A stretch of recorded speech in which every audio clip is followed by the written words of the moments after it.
बिस्मिल्लाहिर्रहमानिर्रहीम, अस्सलाम वालेकुम। आप देख रहे हैं स्पोर्ट्स वन। मैं हूं आसिफ खान और हम आज बात करेंगे कौमी खेल हॉकी की। हॉकी पाकिस्तान का ऐसा खेल हुआ करता था, अब से अगर आप लगा लें कोई 20 बरस पहले तक तो पाकिस्तान की बड़ी अच्छी पोजीशन होती थी। 1990 में पाकिस्तान ने आखिरी टाइटल जीता। 1990 में नहीं, इनफैक्ट 2010 में आखिरी टाइटल जीता जो एशियन गेम्स का था। 94 में पाकिस्तान ने वर्ल्ड कप जीता। 1990 में भी पाकिस्तान की टीम ज़रूर टॉप पोजीशन के लिए खेली थी। और उससे पहले की कहानी भी बहुत शानदार है पाकिस्तान की। पहला वर्ल्ड कप जब हुआ वो पाकिस्तान ने जीता। एशियन गेम्स हो, चैम्पियंस ट्रॉफी हो, लेकिन उसके बाद से सूरत हाल नीचे की जानिब जा रही है। उसमें जो सियासी मामलात हैं पाकिस्तान हॉकी के, उनका बहुत बड़ा दखल है। लेकिन उसके बावजूद अगर हम देखें तो कुछ ब्राइट स्पॉट्स नज़र आते हैं। जिस तरह से मुल्क भर में अगर आप देखें तो एक जगह को कहा जाता है गोजरा, जहाँ से बहुत बड़े बड़े खिलाड़ी आया करते थे।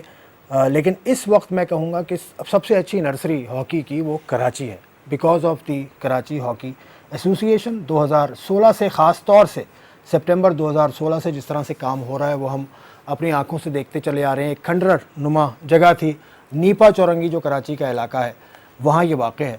और वो चीज़ देखते देखते पिछले तकरीबन 4 बरसों में उसकी शक्ल अब ऐसी हो गई है कि गुज़िश्ता हफ्ते हमने ख़ुद देखा कि जो स्टेडियम है कराची हॉकी एसोसिएशन का, उसमें लाइट्स भी लग गई, वो रोशन भी हो गई। पाकिस्तान हॉकी फेडरेशन तक भी ये खबर पहुंची, तो उनके लिए भी किसी हवाले से ये हैरान कुन बात थी। इसका मतलब ये है कि वो भी इस लूप में नहीं थे।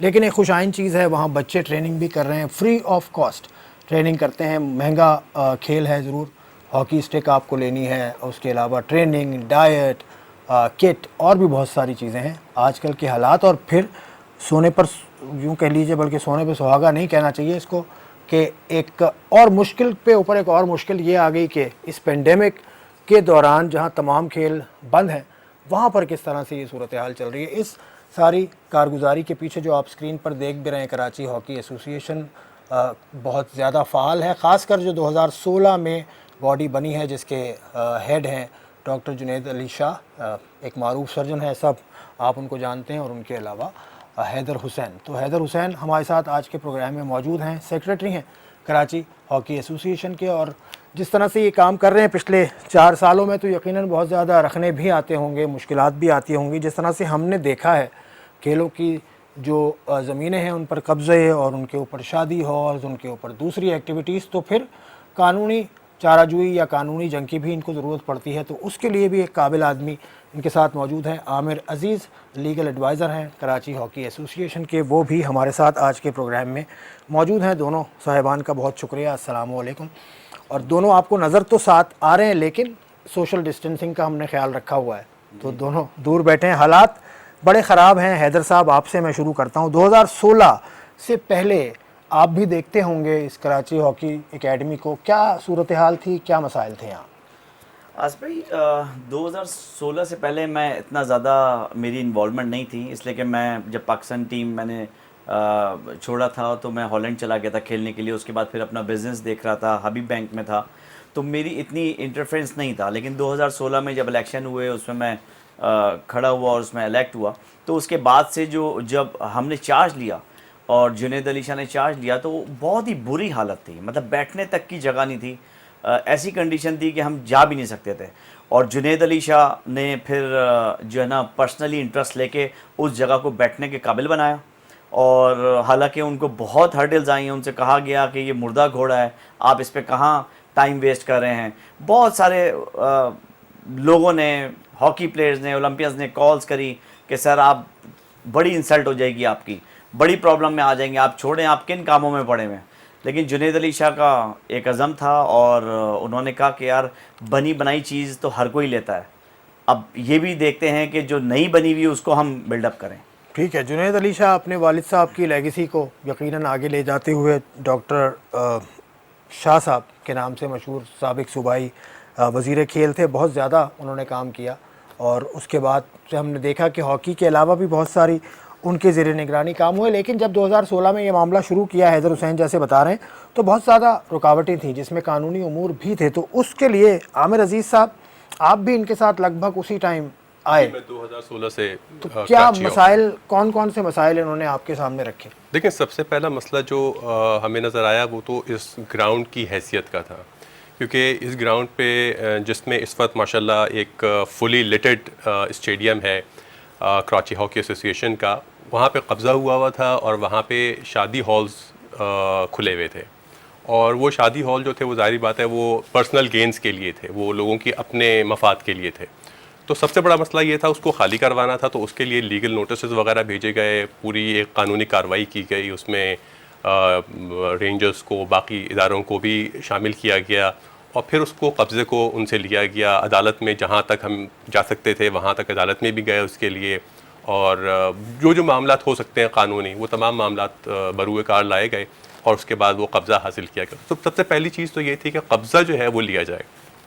कब्ज़ा लेने के बाद जैसे इदारों के अंदर होता है कि उनके कुछ बायलॉज होते हैं, कुछ कॉन्स्टिट्यूशंस होते हैं, उन तमाम चीज़ों को दोबारा से देखना बहुत ज़रूरी था, क्योंकि एक इदारा है जिसके बायलॉज बहुत पुराने हैं, अगर मैं गलत नहीं हूँ तो 1940 या 89 या अच्छा कॉन्स्टिट्यूशन की बात करें जी, कॉन्स्टिट्यूशन जो है 89 का है 1989 का तो पुराना बना हुआ है उसके बाद से तो हॉकी लॉज भी काफ़ी बदल गए हैं। जी जी, हॉकी लॉज ये आइन मतलब एसोसिएशन चलाने का है कि इसके किस तरह एसोसिएशन हम चलाएं, मतलब तो उसकी बॉडी क्या होगी, जी उसकी बॉडी क्या होगी, प्रेसिडेंट, उसकी ट्रेजरर। तो उसमें भी हम काम कर रहे हैं, आमिर भाई उस पर काम कर रहे हैं, तो हम उसको भी रिवाइव नहीं इस वक्त क्या है आपकी जो ऑफिस बेयरर्स आपके कौन 21 है 21 वाइस प्रेसिडेंट्स बहुत ज्यादा। वाइस प्रेसिडेंट हमारे पास 3 हैं, सीनियर वाइस प्रेसिडेंट 1 है, एक सेक्रेटरी है, 3 ज्वाइंट सेक्रेटरी हैं और उसके बाद एग्जीक्यूटिव बोर्ड है। नजर कोई क्यों नहीं आते बाकी? सॉरी बाकी नजर क्यों नहीं आते? नहीं आते हैं जब भी होता है सारे, मतलब गुलफराज हमारे चेयरमैन हैं वो होते हैं, अबू ज़र हैं हमारे, और डॉक्टर माजिद हैं, इजाज़ुद्दीन हैं, जावेद इकबाल हैं, अब्दुल अजीम खान हैं, सारे वहाँ पर मौजूद होते हैं। और कोचेज़ हैं हमारे ख़ास तौर पे समीउल्लाह और हनीफ़ खान, तो बच्चों को ट्रेनिंग भी देते हैं। अभी अहमद आलम जो हमारे एग्जीक्यूटिव बोर्ड के मेंबर हैं, उन्होंने कैंप लगाया था गोलकीपर का जिसमें सिंध के बच्चे भी आए थे। इसी तरह शुजात अली हैं, खालिद हैं जो जूनियर वर्ल्ड कप के कैप्टन रहे, और महमूद अली खान हैं जो मुनव्वर जमा के भतीजे हैं और ख़ुद भी पाकिस्तान जूनियर खेले हुए हैं, पाकिस्तान कैंपों में रहे। तो हमारे पास माशाल्लाह से बहुत कोचेज आते हैं। अब्दुल गफूर हैं जो इंटरनेशनल प्लेयर हैं, और हबीब बैंक में हमारे भी कोच थे, हबीब बैंक में मैं 97 से हबीब बैंक में था, तो गफूर भाई को ही देखा। पाकिस्तान के प्लेयर भी हैं और वुमेंस के पाकिस्तान टीम के कोच भी रहे, वो भी बच्चियों को ट्रेन करते हैं। अच्छा। बेनिश मोहम्मद अली है हमारी जो लड़कियों की कोच हैं। नईम अहमद जो इंटरनेशनल जो कस्टम में भी हैं, वो भी बच्चियों को ट्रेन करते थे। शुजात अली हैं जो छोटे बच्चों को करते हैं। सगीर भाई हैं वो भी वहाँ पर टिप्स देते हैं, पहले तो रेगुलर करते थे, अभी वो दूसरे एकेडमी चले गए तो वैसे टिप्स वगैरह देते हैं। अच्छी मतलब काफ़ी अच्छा बहुत सिस्टम और है सबसे अच्छी बात है आसिफ भाई कि हमारी टीम बहुत अच्छी है। हमारे पैटर्न इन चीफ जो हैं आरिफुल्लाह हुसैनी हैं, वो बिल्कुल इंटरेस्ट लेते हैं, फ़ोन पे भी राब्ते में रहते हैं और जहाँ जाना होता है वो मीटिंग में भी जाते हैं। शैला रज़ा जो हैं चेयरपर्सन है हमारी, जो वुमेंस की मिनिस्टर हैं, वो इतना इंटरेस्ट लेती हैं, वो हर जो भी बात होती है वो हम उनसे करते हैं और फ़ौरन हमारे मसले हल करते हैं। तो हमारी टीम जो है ना बहुत ज़बरदस्त है। अच्छा, इससे फ़र्क तो नहीं पड़ता कि सियासी शख्सियात जो है इससे पहले भी जो टाउन के नाजिम थे वो बिल्कुल आप सही कह रहे हैं, लेकिन स्पोर्ट्स में जैसे शाकिर अली हैं जो वाइस चेयरमैन सेंट्रल के हैं, वो भी हमारे एग्जीक्यूटिव बोर्ड के मेंबर हैं। आजम खान है जो वाटर बोर्ड के डायरेक्टर स्पोर्ट्स हैं, वो भी हमारे पास। लेकिन स्पोर्ट्स में जब भी कोई स्पोर्ट्स में आता है ना, तो उसमें कोई भी पॉलिटिक्स का कोई इन्फ्लुएंस नहीं होता, बल्कि स्पोर्ट्स एक ऐसा प्लेटफॉर्म है कि जहां पर अनलिमिटेड एक्सेस है। शायद आपको उससे फ़ायदा होता हो फंड जनरेशन में, वो मैं आपसे पूछ लूँगा। लेकिन आप शादी हॉल्स तो और भी मैं देख रहा हूँ कि मतलब क्रिकेट के स्टेडियम्स के ऊपर भी, जो नेशनल स्टेडियम है जी, इसके अंदर भी पीछे पहले शादी हॉल हुआ करता था। जी बिल्कुल। आप कराची में जो आपका अब्दुल सत्तार हॉकी स्टेडियम है, उसमें भी मैं देख रहा हूँ कि उसके अतराफ भी कमर्शियल एक्टिविटीज़ तो हैं। तो क्या बुराई क्या है कमर्शियल एक्टिविटीज़ में अगर फंड जनरेशन के लिए इसको इस्तेमाल करें? देखिए, किसी भी ज़मीन की या किसी भी प्लॉट की एक अपनी कानूनी हैसियत होती है। फॉर एग्ज़ाम्पल, अगर वो एक एमिनिटी प्लॉट है और वो एमिनिटी प्लॉट जो है वो सिर्फ स्पोर्ट्स के पर्पज़ के लिए है, तो वहाँ पे स्पोर्ट्स ही होना चाहिए। लेकिन अगर आप उसको कन्वर्ट करा लें इनटू कमर्शियल, अगर उसी प्लॉट को आप इदारे से बात करके कन्वर्ट करा लें उसको, तो आप वहाँ पे कमर्शियल एक्टिविटी भी कर सकते हैं। लेकिन हमारे यहाँ एक बदकिस्मती ये है कि जैसे ही कोई चीज़ कमर्शियल होती है तो वो पूरी की पूरी कमर्शियल हो जाती है, क्योंकि शायद एक लालच, जिसे कहते हैं लालच बहुत बुरी बला है, तो शायद वो लालच इतना ज़्यादा हो जाता है कि वो फिर जो असल उसकी हैसियत होती है उसको ख़त्म कर देते हैं। और वो पूरा का पूरा फिर वो कमर्शियल में ले जाते हैं उसको, तो फिर प्रोजेक्ट्स बन जाते हैं, कहीं कोई बिल्डिंग बन जाती है, कहीं कुछ और हो जाता है। तो वो जो मेन मकसद था वो रह जाता है उसके पीछे कहीं पे। लीज़ असल में देखी जाती है किसी भी प्रॉपर्टी की, कि अगर उस लीज़ के अंदर ये दिया हुआ है कि इसमें आप पार्शियली कमर्शियल भी कर सकेंगे, मुकम्मल कमर्शियल नहीं, पार्शियली कमर्शियल भी कर सकेंगे, तो फिर आप कमर्शियल भी यूज़ कर सकते हैं उसको। लेकिन आपको ये बताना पड़ता है उसमें कि कितने % उस ज़मीन का आप कमर्शियल यूज़ करेंगे, ताकि उसका जो मेन मकसद है उस जगह का, जो मेन ऑब्जेक्ट है, वो ख़राब ना हो। चलें, बात करने का मकसद ये था क्योंकि मैं ज़ाती तौर पे अगर आप मुझसे पूछें तो ये दुनिया भर में जो स्टेडियम्स हैं उनके बाहर कमर्शियल एक्टिविटीज़ हमने देखी हैं होती हुई, और उसका मकसद ये, चाहे लॉर्ड्स का क्रिकेट ग्राउंड आप ले लें, एजबस्टन का ले लें, और फुटबॉल के आप ग्राउंड्स ले लें इंग्लैंड में, बाकी अमेरिका में जो उनकी फुटबॉल है उसके बाहर भी हमने एक्टिविटी, इवन लाहौर के कज़ाफ़ी स्टेडियम के अतराफ़ हमने देखा है कि वहाँ बिज़नेस होता है और वहाँ से पैसा जनरेट किया जाता है for the service of the game and players. अगर ऐसा हो रहा है तो मेरी नज़र में इसमें बुराई कोई नहीं है। आगे हम बात करेंगे फंड्स के ही एलिमेंट पे हैदर हुसैन से इस ब्रेक के बाद।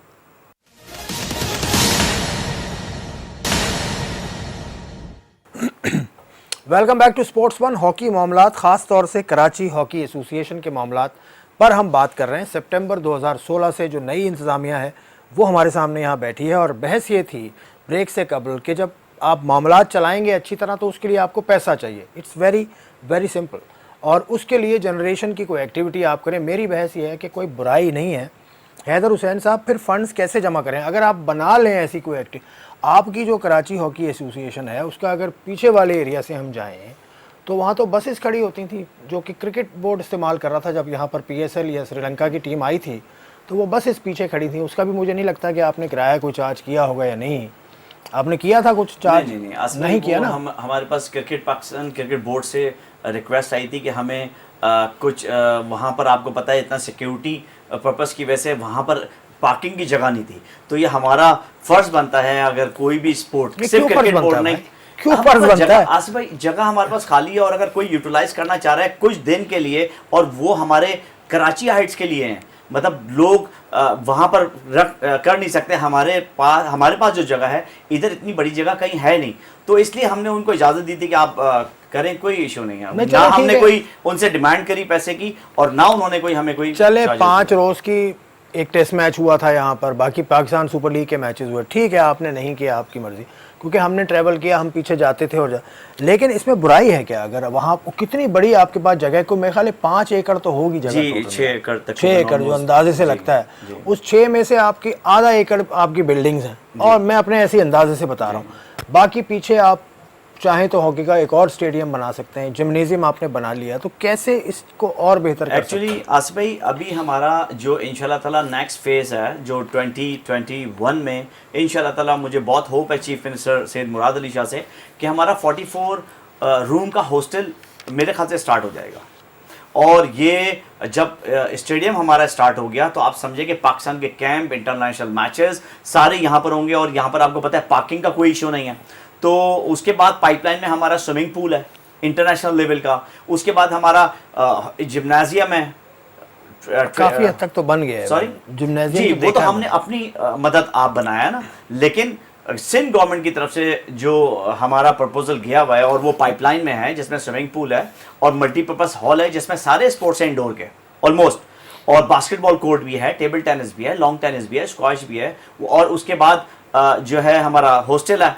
तो इंशाल्लाह ताला वो जो आपको जगह खाली दिख रही है वो फिल हो जाएगी इंशाल्लाह ताला। पैसे कहाँ से आएंगे इतने सारे कामों के? आप बताएं ना, इनसे कोई गुर लेना, ये आपके लीगल एडवाइजर हैं, कुछ बताएं ना, इनको पैसे कहाँ से लाए? YMCA को आपने दिलाए थे ना, मुझे याद है, YMCA का कोई मसला आपने हल कराया था ना? जी, YMCA का जो मेन जो केस था उसमें मैं ही मेन एडवोकेट था, और वो हमने ज़मीन दिलाई है एशिया पैसिफिक अलायंस को, जो कि उनकी पेरेंट बॉडी है। और अब एशिया पैसिफिक अलायंस जो है वो उसको कन्वर्ट कर रही है इनटू ए जिम खाना सॉर्ट ऑफ प्लेस, उसको तब्दील कर रहे हैं वो इस तरीके से। तो वो भी यही चाह रहे हैं उसके अंदर के फंड्स जनरेट हों वहाँ पे, जैसे अभी आपने कहा उसके अंदर, तो कोई मजाका नहीं है कि आप कमर्शियल एक्टिविटी ना कर सकें, लेकिन कमर्शियल एक्टिविटी के लिए आपको जो रिक्विजिट परमिशंस हैं वो रिक्वायर्ड परमिशन आपको लेनी ज़रूरी है। तो वो उसके लिए पीएचएफ से बात करनी पड़ेगी गालिबन। वो पीएचएफ से बात करनी पड़ेगी, और ज़मीन की ओनरशिप चूँकि कराची डेवलपमेंट अथॉरिटी की है तो केडीए से हमें उसके लिए नेसेसरी अप्रूवल लेना पड़ेगा, और वो लेने के बाद फिर हम ये डिसाइड कर सकते हैं as per the plan, approve plan, कि हम इसमें किस मुकाम के ऊपर किस नौयत की कमर्शियल एक्टिविटी कर सकते हैं जिससे स्पोर्ट्स का वक़ार वो भी ख़राब ना हो और साथ में हम फंड्स भी जनरेट कर सकें। अब बिल्कुल देखिए, क्योंकि हैदर ये बड़ी सिंपल बात है, आप अगर 4 साल से खिदमत खल्क करते रहेंगे ना, कुछ फ़ायदा नहीं है इसका। एक्चुअली आसिफ भाई देखें, हम अभी आप कितनी फीस ले रहे हैं बच्चों? सॉरी नहीं, कोई फीस नहीं है, बल्कि पेरेंट्स आते हैं वो फीस पूछते हैं तो हैरत में रह जाते हैं। हम तो आसिफ भाई इक्विपमेंट भी फ्री दे रहे होते हैं, बल्कि उनके बच्चों की फीस भी दे रहे होते हैं, कुछ लोगों को स्टाइपेंड भी दे रहे होते हैं। अच्छा, हमें टूर्नामेंट्स की, इवेंट्स की कभी भी कोई प्रॉब्लम नहीं हुई। हॉकी नेशनल गेम हमारा है, लोग कहते हैं स्पॉन्सर नहीं है, मैं कहता हूँ कि इतना दर्द रखते हैं पाकिस्तानी लोग हॉकी के, आप सोच नहीं सकते। हमने जिसको भी बोला उसने कभी नहीं मना किया। एओ क्लिनिक जो जुनेद अली शाह है, कभी भी उन्होंने मना नहीं किया। नदीम माजी हैं जो माजी ब्रांड के, उन्होंने कभी नहीं। जाफा के जवाद अमीन साहब हैं, कभी भी नहीं मना किया। इकबाल कासिम साहब हैं नेशनल बैंक के। उसके बाद फरहान ईसा हैं। मतलब जब भी हमने हाईक्यू के आतिफ साहब हैं, मतलब कभी भी हमें किसी ने मना नहीं किया टूर्नामेंट्स के लिए। लेकिन हाँ, जो आपका बड़ा वैलिड पॉइंट है कि आप रनिंग आगे किस तरह होगा, अब ये थोड़ी मुश्किल आती है हमें कभी कभार। टूर्नामेंट्स के लिए तो बहुत सारे लोग आते हैं, लेकिन उसके बाद डेली एक्सपेंस भी होते हैं, उसके बाद मंथली भी हमें सैलरीज देनी पड़ती हैं, इलेक्ट्रिसिटी है, गैस है, उसके लिए है। तो मैं तो रिक्वेस्ट करना चाहता हूं कि हमारे लिए थोड़ा बहुत बजट रखना चाहिए सिंध गवर्नमेंट को। और मैं रिक्वेस्ट करता हूं हमारे जो मेहर साहब हैं, बेंगल मेहर साहब हैं, उनसे कि, और चीफ मिनिस्टर साहब से कि कराची हॉकी का भी कुछ फंड रखे और उस पर इम्प्लीमेंट किया जाए। नहीं तो बीच में आपने कुछ 40-42 टूर्नामेंट करा दिए, 40 इवेंट्स कराए हैं। मतलब ये पाकिस्तान की तारीख में किसी एसोसिएशन ने इतने इवेंट्स नहीं कराए। और इवेंट्स में भी डिस्ट्रिक्ट लेवल पे कभी भी 5 लाख रुपए फर्स्ट प्राइज नहीं दिया गया। हमने 5 लाख रुपीज फर्स्ट प्राइज दिया, सेकंड हमने 2500 दिया, उसके बाद जो बेस्ट प्लेयर, टॉप स्कोरर और बेस्ट गोलकीपर के 50,000 प्लस बाइक्स दी गई। बच्चों को हमने तो कोशिश की गई है कि यार, और इसमें सबसे बड़ा क्रेडिट मैं नाम लेना चाहूँगा जो हमारे पहले के डीजी रेंजर्स थे, जनरल सईद साहब, उन्होंने ये इवेंट कराया। उनके नाम का इवेंट भी हुआ था, DG rangers inter district hockey league, तो उसमें ये बहुत हमने पैसा बांटा। उसके बाद सबसे बड़ा जो उन्होंने सदका जारिया किया, जो अल्लाह ताला उनको इसका अजर दे, कराची के जो बेरोजगार बच्चे थे, जो खिलाड़ी थे, जो अच्छे टैलेंटेड थे, उनको रेंजर्स में रखा। और जिसकी सिलेक्शन समीउल्लाह हनीफान और जमील अहमद खान साहब ने करी, वसीम फिरोज साहब भी थे सिलेक्शन कमेटी में, मैं भी था। तो ऐसे हम जहां भी गए आसिफ भाई, किसी ने नहीं मना किया। जैसे डीजी केडीए थे नासिर अब्बास साहब, पहले उनसे मैं और मंसूर भाई गए, हमने सबसे पहली रिक्वेस्ट करी, उन्होंने डीजी केडीए की वॉइस की टीम बनाई। फिर उसके बाद समीउद्दीन सिद्दीकी आए, उनसे हमने कहा कि वुमेंस की जो हमारी बच्चियां हैं वो पंजाब में जाती हैं ट्रायल्स देने के लिए, और बड़ा मुश्किल हो जाता है सिलेक्शन करना, इसलिए कि पहले प्रायोरिटी उनकी उधर ही की होती है, और वैसे और मुश्किल हो जाता है। तो फिर हमने उनसे रिक्वेस्ट करी कि आप वुमेंस का डिपार्टमेंट बनाएं। तो वो पाकिस्तान की तारीख में कभी भी वुमेंस का सिंध में डिपार्टमेंट नहीं बना, पहली मरतबा डिपार्टमेंट जो है केडीए बना। अच्छा, अब ये हुआ है कि समी सिद्दीकी के जाने के बाद वो डिपार्टमेंट जो है बंद हो गया। और मैं भी रिक्वेस्ट करता हूँ नासिर हुसैन शाह साहब से कि केडीए में जो बच्चे और बच्चियां थे, जो 25 साल बाद डिपार्टमेंट खुला था, उनको खुलना चाहिए, ताकि जो उनके 18 बच्चियां थी, 18 बच्चे थे, उनकी जॉब्स दोबारा से स्टार्ट करनी चाहिए। अब देखें, रियलिटी ये है कि मैं जो समझ पाया हूँ ना आपकी बात, ये आपकी और जुनैद अली शाह की गुडविल है, जिस पर पैसा आ रहा है, जिस पे आप लोगों ने, लेकिन ये सिस्टम नहीं है मेरे ख्याल से आमिर भाई। नहीं, ये बिल्कुल सही कह रहे हैं, एक सिस्टम नहीं है। ठीक है, ये लोग मेहनत से काम कर रहे हैं, ये तो अपने पैसा भी लगा रहे हैं ना जी। लेकिन अभी नासिर हुसैन शाह साहब हों या आपके मुराद अली शाह साहब हों, आपको पता है मुल्क में दूसरा एक सबसे बड़ा मसला मुल्क का क्या है, उनकी नज़र वहाँ से हटेगी तो फिर वो कहीं आएंगे ना। आसिफ भाई, इसके अलावा ये भी कि देखें, इदारों में कोई एक ही लोग तो बैठे नहीं रहते ना सारी ज़िंदगी। हाँ, लोग तब्दील होते रहते हैं, हुकूमतें भी तब्दील होती रहती हैं। बिल्कुल। तो आप जैसे अभी आपने कहा कि कोई ऐसा सिस्टम बनाना चाहिए कि जिसके तहत एक मुसलसल एक रेवेन्यू स्ट्रीम जो है वो डेवलप हो जाए इदारे के अंदर। तो यकीनी तौर के ऊपर इस बात को हमारे सदर साहब जो हैं जुनैद अली शाह साहब और सेक्रेटरी साहब जो हैं वो कंसिडर करेंगे इस चीज़ को, और अपने जो डॉक्यूमेंटेशन है हमारी उसको मैं गौर से और देखूंगा कि उसमें हम किस तरीके से इसमें कोई सूरत हाल अगर निकल तब्दीली ला के सके हम उसके कि कोई अंदर, बिजनेस जनरेट हो जाए जिससे इनको फायदा, कराची हॉकी एसोसिएशन को जिससे फायदा। क्योंकि मकसद यही है कि जो कराची का बच्चा है उसको फायदा होना चाहिए, बिल्कुल। तो सिंसियर अब एफर्ट आपके होनी चाहिए। अब आपके एक और चीज़ मैं कहना चाहूँगा कि सिंध गवर्नमेंट को हम कह रहे हैं कि हमें फंड दिया जाए, लेकिन वो कब देगी किसी भी इदारे को? जब उससे कोई उसके पास जाएगा कि हमें ये प्रॉब्लम है। अभी तक हमने उनको अपनी प्रॉब्लम बताई नहीं है, इसलिए कि हमें हुई नहीं थी। जनरेट करने में तो टाइम लगता है, हर चीज़ होती है। तो अभी हम फर्स्ट टाइम हमने एप्लीकेशन हम दे रहे हैं उनको कि यार हमें इतना फंड दिया जाए ताकि हमारे जो मंथली एक्सपेंस है वो निकल जाए। सिर्फ आप वो क्या कहते हैं उसको ब्रेक इवन कर लें आप।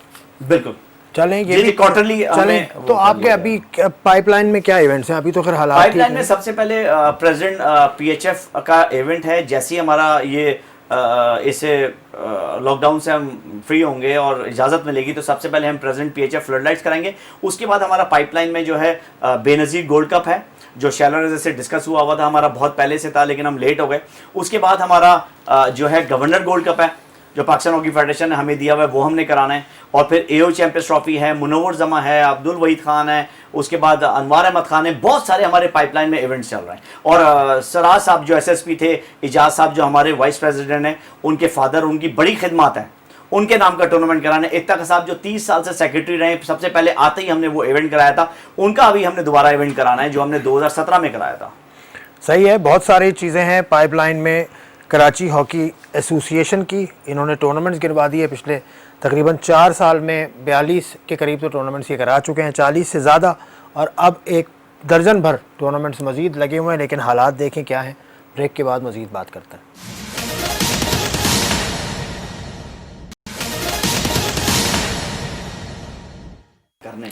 Welcome back to the program. Haider जैसे कह रहे थे कि बहुत सारे इश्यूज़ हैं, यकीनन हैं, और मेरी सुई अभी भी वहीं अटकी हुई है कि हर चीज़ के लिए आपको चाहिए होता है पैसे, उसकी जनरेशन का इनके पास कोई ना कोई निज़ाम होना चाहिए। नहीं है तो फिर सिंध हुकूमत जिससे ये रिक्वेस्ट कर रहे हैं बिल्कुल जायज़ कर रहे हैं, क्योंकि उनके पास स्पोर्ट्स का फ़ंड होता है जो कि वो देते हैं, ना सिर्फ स्पोर्ट्स एसोसिएशंस को बल्कि दीगर जो शोबा है ज़िंदगी है उनकी भी इमदाद करते रहते हैं। लेकिन आपके पास फिर और क्या काम आपके पास बचता है? एक तो ये इनके कब्ज़े छुड़ाना, इनके बाय लॉस को तब्दील करना, कभी कोई तादीबी कार्रवाई या कोई डिसिप्लिनरी मामलात वगैरह वगैरह, और क्या क्या जिम्मेदारियाँ? जी आसिफ भाई, बिल्कुल। देखें, डिसिप्लिन एक ऐसी चीज़ है कि अगर वो नहीं है किसी भी इदारे के अंदर तो वो प्रोग्रेस नहीं कर सकता। हमारे father of the nation Quaid-e-Azam ने भी कहा यूनिटी, फेथ एंड डिसिप्लिन। तो discipline is one of the most important factor जिसे हमें कंसीडर करना है। और KHA के अंदर तो ज़ीरो टॉलरेंस पॉलिसी है डिसिप्लिन के ऊपर, कोई कॉम्प्रोमाइज़ नहीं है, चाहे वो अहदेदार हो या वो खेलने वाले बच्चे हों। उनको ये बात समझनी पड़ेगी और हम उस बात को उनको समझा रहे हैं कि अगर डिसिप्लिन शो नहीं किया आपने तो आपकी फिर कोई जगह नहीं है हॉकी के अंदर, क्योंकि स्पोर्ट्स में खुसूसन डिसिप्लिन बहुत अहम चीज़ है। सो डिसिप्लिन के ऊपर KHA के अंदर एक डिसिप्लिनरी कमेटी बनी हुई है जिसको मेजर शाहनवाज साहब हेड करते हैं और मैं भी उसका एक हिस्सा हूँ उसमें। और हम जो भी हमारे पास ऐसे केसेस आते हैं, जैसे हमारे पास कुछ अरसे पहले एक केस आया था कि जो विमेन टीम है उसको एक साहब लेके चले गए थे मुल्क से बाहर और उनको पाकिस्तान का PHF का लोगो लगा दिया था PHF की मर्ज़ी के बगैर। तो उसके ऊपर बाकायदा एक डिसिप्लिनरी एक्शन हुआ और उसकी रिपोर्ट बना के प्रेसिडेंट साहब को और सेक्रेटरी साहब को इरसाल की गई। सो जो भी ऐसे मैटर्स हमारे सामने आते हैं डिसिप्लिन से मुताल्लिक़, उनके ऊपर हम एक्टिव एक्शन लेते हैं और लीगली उसको फिर देखा जाता है कि उसके अंदर क्या कार्रवाई करनी है। पिछले 4 साल में तो काफ़ी मसाइल भी रहे ना। पिछले 4 साल में जब फेडरेशन कोई और थी तो उसमें भी आपका कुछ चीज़ें रही थी? जी, उसमें भी यही था कि जब कभी भी कोई ऐसा मैटर मेरे सामने आया या हमारी जो डिसिप्लिनरी कमेटी के सामने आया तो हमने उसको सीरियसली हैंडल किया और उस पर जो भी लीगल एक्शन हम ले सकते थे वो हमने। लेकिन अभी पाकिस्तान हॉकी फेडरेशन की तरफ से, ब्रिगेडियर खोकर की तरफ से ज़ीरो टॉलरेंस पॉलिसी है। डिसिप्लिन के मामले में उन्होंने सख्ती से हमें और सारी एसोसिएशन को बोला हुआ है, और ख़ास तौर पे हमारे डॉक्टर जुनैद अली शाह ने बोला हुआ है कि कॉम्प्रोमाइज़ नहीं करेंगे किसी भी डिसिप्लिन में। जो वाक़या हुआ उसमें बहुत सारे लोग इन्वॉल्व थे और बहुत बदनामी का वो बाइस बना, लेकिन इंशाल्लाह ताला उन्होंने एक्सक्यूज़ लेटर लिखा है, माफ़ीनामा लिखा है कि हम आइंदा ये नहीं करेंगे। किसी की ना पाकिस्तान हॉकी फेडरेशन की परमिशन से था, ना सिंध हॉकी से था, ना कराची हॉकी एसोसिएशन की परमिशन से था। तो गई टीम, ऐसे भी वाकया सामने आए जिन्होंने कराची हॉकी एसोसिएशन की प्रोफाइल बनाई हुई है फंड्स लेने के लिए और एम्बेसीज में दिए हुए और उसके नाम पे वीजे लग रहे हैं। अगली बात मेरी यही थी, ऐसा भी हुआ जी, ऐसा भी हो रहा है। आपके इल्म में थी ये बात? बिल्कुल मेरे इल्म में। मैं अगला बात ही ये करने वाला था कि इस तरह भी होता है। तो वो हम शॉक्ड रह गए थे, हमने भी ऐसी प्रोफाइल आप लोगों की है। मैं आपको बताऊं हैदर, ये आपकी कोताही है। आपकी, आपके पेटर्न, आपके सदर, ये उनकी कोताही है कि उन्होंने आंखें बंद कर, पता है क्या क्या हो रहा है इस शहर में, क्या क्या हो रहा है। अब यह है कि इस शहर में बने हुए हैं ग्रुप्स, ये प्लेयर इस ग्रुप का है, ये प्लेयर इस ग्रुप के क्लब्स का है, तो इसको आप नहीं केटर करेंगे इसको। और ये आज से मैं नहीं कह रहा कि आपके सामने हुआ है। चले मैं अपनी मिसाल दे देता हूँ यार। मैं जब 25 साल पहले या उससे भी थोड़ा सा पहले जब मैं डिस्ट्रिक्ट ट्रायल्स के लिए गया ना, तो मुझे अपनी पोजीशन से हटा के कहीं और खिलाया गया। ये उस क्लब से है, ये उस क्लब। ये क्लब की सियासत अभी तक चल रही है कराची में, वो ख़त्म नहीं हुई है। इससे बच्चे का नुकसान ही। बिल्कुल सही कह रहे हैं। चलें, आपने ये इशू उठा लिया तो मैं अब आपको इसका हकीकत बताऊं। ये अभी से नहीं चल रहा, जब हम खेलते थे जब से चल रहा है। मैं हनीफ खान के क्लब का था, ट्रायल कोई और लेता था तो हमें मुश्किल हो जाती थी कराची की टीम में आना। फिर मैंने ओलंपिक में क्वालिफायर राउंड में मैंने ओसाका में पाकिस्तान टीम की तरफ से 2 गोल मारे और ओलंपिक में क्वालिफाई किया। उसके बाद ओलंपिक था, उससे पहले एक डोमेस्टिक टूर्नामेंट था पेशावर में, उसमें मैं टॉप स्कोरर था। जब हम ओलंपिक में जाने लगे तो मैं टीम से ड्रॉप हो गया। कोई तुक नहीं बनती थी, सिर्फ क्या कि हनीफ खान का मैं क्लब का था, हनीफ खान मेरे कोच थे, तो मुझे ओलंपिक से ड्रॉप कर दिया गया। फिर मैं वो छोड़ के पाकिस्तान हॉलैंड चला गया। तो मेरे माइंड में वो सारी चीज़ें थी। जो इंसान प्लेयरों को इतनी मेहनत के बाद ड्रॉप करता है, उनको ये नहीं सोचा जाता कि उसके दिल पे क्या गुजरती है, उसकी पूरी लाइफ तबाह हो जाती है। तो मैंने वो अपने माइंड में चीज़ रखते हुए जब केडीए की टीम बनी, मैंने ये, मुझे बोला गया, हमारे अहदेदारों ने बोला गया नहीं कोई लड़का उनका नहीं होगा। मैंने कहा नहीं, जो चीज़ मेरे साथ हुई है मैंने दिल में सोचा कि मैं वो नहीं होने दूंगा। मैंने ओपन ट्रायल रखे। उसके बाद कोई भी क्लब कराची में ये दावा नहीं कर सकता कि टीम गलत बनी है या मेरे क्लब का नहीं लिया।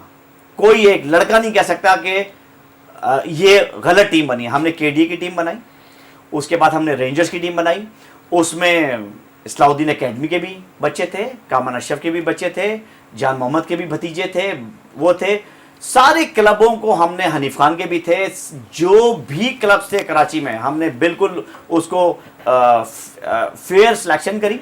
और उसमें सिलेक्शन कमेटी में हमारे चेयरमैन समीउल्लाह साहब फ्लाइंग हॉर्स, हनीफ खान, जमील अहमद खान, मरहूम मंसूर भाई, वसीम फरोज, इन लोगों ने सिलेक्शन करी और वो हमने दिया। अच्छा, अब मैंने सोचा कि क्लब की हॉकी में बड़े झगड़े होते हैं, ऐसा लगता है कि जैसे पता नहीं कोई और कंट्री खेल रहा है। उसको ब्रेक करने के लिए मैंने एक काम किया, मैंने इंटर डिस्ट्रिक्ट शुरू कराई। कहीं पर भी, किसी भी पाकिस्तान में कभी इतनी इंटर डिस्ट्रिक्ट नहीं हुई जितनी कराई। लोग पूछते हैं कि क्यों करा रहे हो ये इंटर डिस्ट्रिक्ट, इंटर क्लब में क्यों नहीं इतना इंटरेस्ट लेते? इंटर क्लब भी कराना है और कराते हैं हम, लेकिन इंटर डिस्ट्रिक्ट में इसलिए मैं इंटरेस्ट लेता हूं कि उनको किसी तरह यूनाइटेड कर दूं। 2 ए के ले लिए, 2 बी के ले लिए, 2 सी के ले लिए, 2 डी के ले लिए, तो एक टीम मैंने कर दी। और मैंने जब वो मैच कराया, मुझे बड़ी खुशी हुई कि जो 2 भाई थे वो अलग अलग टीम में थे और वो इस तरह कंपटीशन कर रहे थे जिस तरह होता है। तो वो मैंने बड़ा कोशिश करी उस इंप्लीमेंट में, ताकि एक यूनाइटेड हो जाए। तो मैंने इसी तरह जो है टीमों के बिल्कुल इसी पैटर्न में रखा। इसी तरह जब कराची का कैंप लगा तो मैंने 100 लड़कों का कैंप लगाया और उसमें जो हमारे इमरान सर हैं, जो 1 रुपया नहीं लेते। अच्छा आसिफ भाई, जैसे आप कहते हैं, जो आप कहते हैं तुम फीस नहीं लेते, हमें सारी टीम ही ऐसी मिली हुई है। हनीफ खान डेली आते हैं, समीउल्लाह वीकली चक्कर लगाते हैं, कोई पैसे चार्ज नहीं करते। साहब का तो मैंने भी देखा अपने पोते के साथ। हाँ, वो मैं कह रहा हूं कि मैंने 30 साल से उनको एक छुट्टी नहीं देखी, वो घर में रह ही नहीं सकते। और समझ ले कि जैसे समंदर में मछली बाहर निकाले तो मर जाएगी, इसी तरह के हनीफ खान का। कौन कौन आप, सॉरी, जो लेजेंड्स हैं हमारे, उनमें से कौन कौन है? वसीम फरोज साहब हैं जो बच्चों को ट्रेनिंग देते हैं, हनीफ खान साहब हैं, समीउल्लाह साहब हैं, अहमद आलम साहब है, शमशान कादिर हैं जो कस्टम के चीफ हैं हॉकी के, और अब्दुल गफूर साहब हैं, बहुत सारे लोग हैं, अबूजर हैं जो पाकिस्तान टीम के कोच हैं वो ट्रेनिंग देते हैं, शुजात साहब हैं, खालिद हैं, महमूद हैं, इम्तियाजुल हसन है, तो समीउल्लाह और पीएचएफ के दरमियान कुछ कराए ना पैचअप नहीं, समीउल्लाह को किसी भी नहीं बात सुने, बड़ी इज्जत करते हैं वैसे उनके, आपके अभी आपने देखा कि उन्होंने ट्रेनिंग सेशन किया उसका, समीउल्लाह को किसी से कोई इख्तलाफ नहीं है। एक्चुअली देखिए, अगर हम कोई चीज गलत करेंगे तो समीउल्लाह हमें भी बोलेंगे, हमें भी बहुत सारा पॉइंट आउट करते हैं, कुछ चीजें गलत होती हैं तो वो पॉइंट आउट करते हैं, बाकी दिल में कोई भी रंजिश नहीं है। अगर होती तो वो हमें कहते कि आप क्यों फेडरेशन का साथ दे रहे हो, उनके दिल में कोई ऐसी बात नहीं है, और ना उन्होंने कभी हमें ये बोला कि ये गलत काम कर रहा है।